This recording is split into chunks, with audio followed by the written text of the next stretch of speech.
ত্রয়োদশ জাতীয় সংসদ নির্বাচনে বিএনপি ও তাদের জোট ২১০টি আসনে জয়ী হওয়ার পর দলের চেয়ারম্যান তারেক রহমান আগামী সরকারের প্রধান হিসেবে দায়িত্ব নিতে যাচ্ছেন। নির্বাচনের ফলাফল দেশের রাজনৈতিক দৃশ্যপটে বড় পরিবর্তন এসেছে।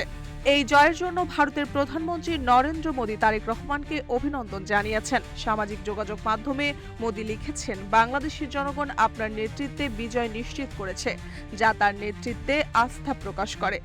একইভাবে পাকিস্তানের প্রধানমন্ত্রী শাহবাজ শরীফ ও প্রেসিডেন্ট আসিফ আলী জারদারি বাংলাদেশের নতুন নেতৃত্বকে অভিনন্দন জানিয়েছেন। শাহবাজ শরীফ আশা প্রকাশ করেছেন, দুই দেশ নতুন সরকারের সঙ্গে ঘনিষ্ঠভাবে কাজ করে দ্বিপক্ষিক সম্পর্ক ও দক্ষিণ এশিয়ার শান্তি, স্থিতিশীলতা ও উন্নয়ন এগিয়ে নেবে।